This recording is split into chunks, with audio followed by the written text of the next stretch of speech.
شامل کرتے ہیں ہمارے نیو BBC نیوز کے بیورو چیف آف پنجاب علی محمد بلوچ کی رپورٹ کے مطابق ضلع کرم میں زمینی تنازع پر 2 قبائل میں تصادم، 10 افراد ہلاک، 50 زخمی۔ ضلع کرم کے مختلف گاؤں کے درمیان زمینی تنازع پر جنگ بندی تاحال نہیں ہو سکی، تاہم جنگ بندی کے لیے جرگہ مختلف نکات پر رضامند ہو گیا۔ جھڑپوں میں اب تک 10 افراد ہلاک اور 50 سے زائد زخمی ہو چکے ہیں۔ خیبر پختونخوا کے ضلع کرم میں زمین کے تنازع پر 2 قبائل کے درمیان جھڑپوں میں اب تک 10 افراد جاں بحق جبکہ 50 سے زائد زخمی ہو گئے ہیں۔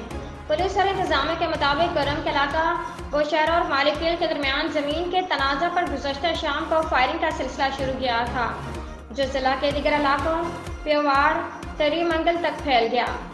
دونوں فریقین ایک دوسرے کے مورچوں پر چھوٹے اور بڑے ہتھیاروں سے حملہ آور ہوئے، جس کے نتیجے میں اب تک 10 افراد جاں بحق اور 50 سے زائد زخمی ہوئے ہیں۔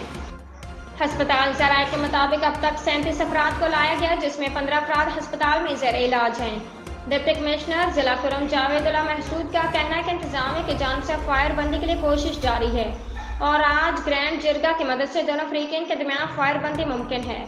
واضح ہے کہ بوشہر اور مالکیل کے درمیان زمین کا تنازع کافی عرصے سے جاری تھا۔ دونوں اقوام کے فرقے الگ الگ ہیں، اسی لیے اکثر یہ تنازع فرقہ واری فسادات میں تبدیل ہو جاتا ہے اور پورے ضلع میں جھڑپیں شروع ہو جاتی ہیں۔ جھڑپیں بوشہرہ، ڈنڈر، بالش کیل، برکلے، پٹوار، سپنا شگا، اوکے 2 کے درمیان کافی عرصے سے چل رہی ہے اور دونوں کی جانب سے شدید فائرنگ کا تبادلہ ہو رہا ہے۔